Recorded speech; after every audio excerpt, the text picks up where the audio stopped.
Looking at the side, it's really thin. After all, it's an annual update. So, to prepare for the October launch of the iPhone 17, as well as next year's lineup of flagship models, this product should be named iOS 26. The size of this generation of iPhone 17 has finally undergone a major change. Let's take a look at the changes in the actual device. Open it up. Wow, finally, I see you.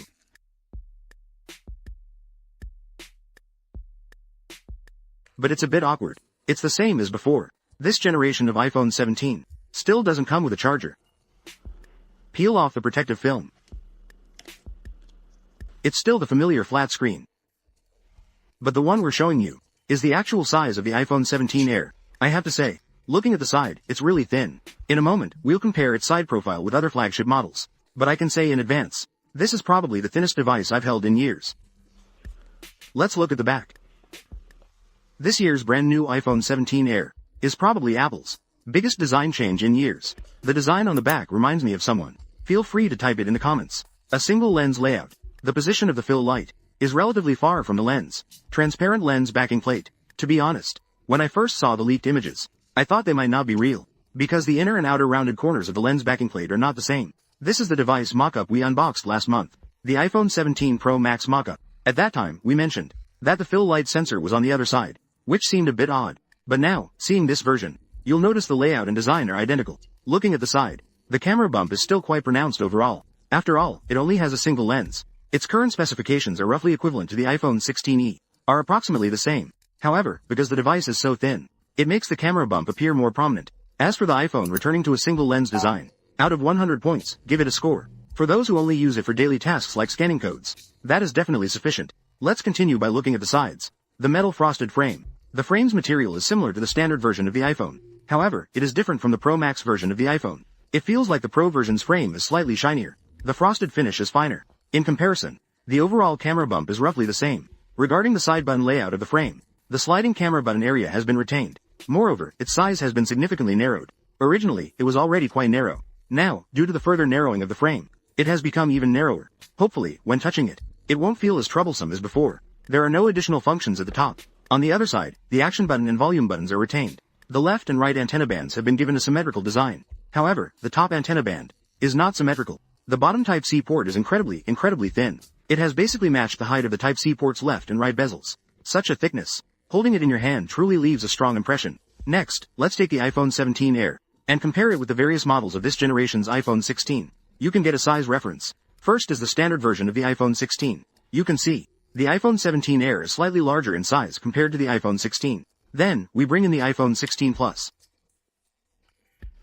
You'll notice that their sizes are quite similar. Now, if you look closely, the 17AR is slightly smaller compared to the 16 Plus. Which means, it can be clearly stated, this time, the iPhone 17 Air's mold was made using a separate mold. Unlike some of the previous non-Pro products that used a shared mold, creating a separate mold costs money. Let's compare the thickness. It's almost as thin as the 12. However, when you account for the camera, the total thickness is about the same. Next is the iPhone 16e from this generation with the same camera processing.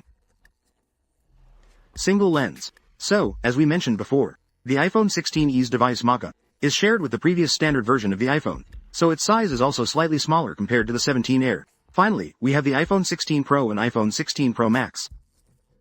Similarly, the iPhone 17 Air falls between these two in terms of size. Within the iPhone family, it is a completely new and unique addition, with this new, exaggerated thickness, along with the single lens design. Out of 100 points, everyone, give it a score. Regarding this major change Apple has made, personally, I definitely support it. Otherwise, how would anyone know I got a new iPhone?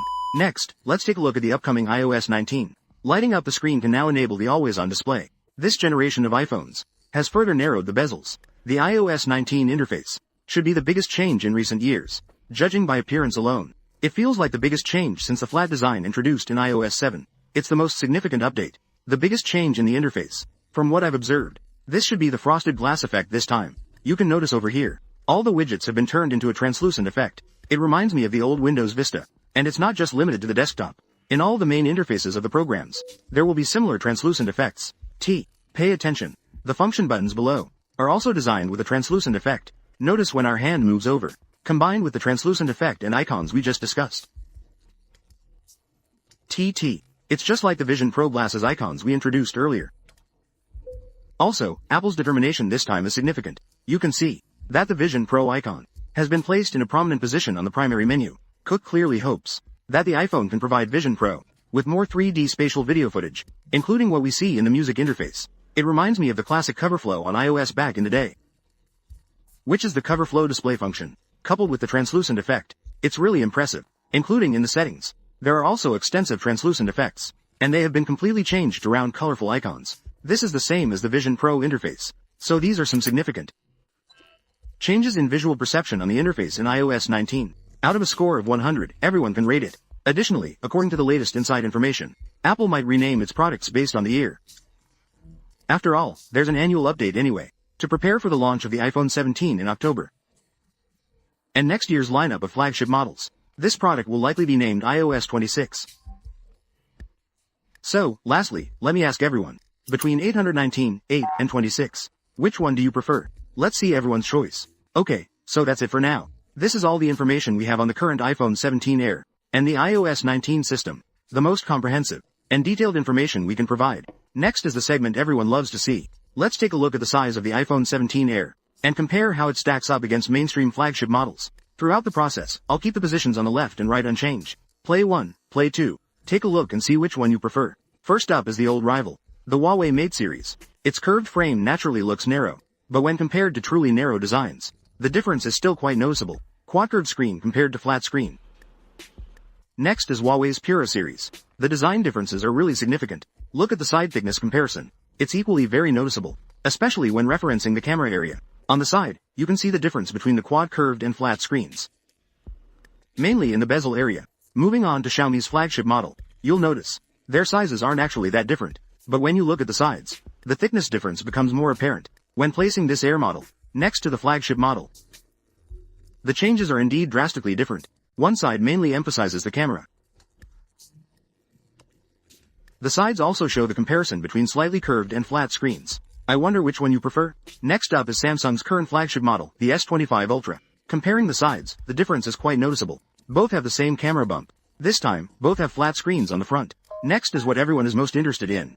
The only rival to the iPhone 17 Air at the moment. That would be this Samsung S25 Edge. First, let's look at the back. Samsung has a more rigid design. The rounded corners on both sides are minimal. It's almost a flat edge. Apple uses a single lens design. Samsung has oriented it vertically.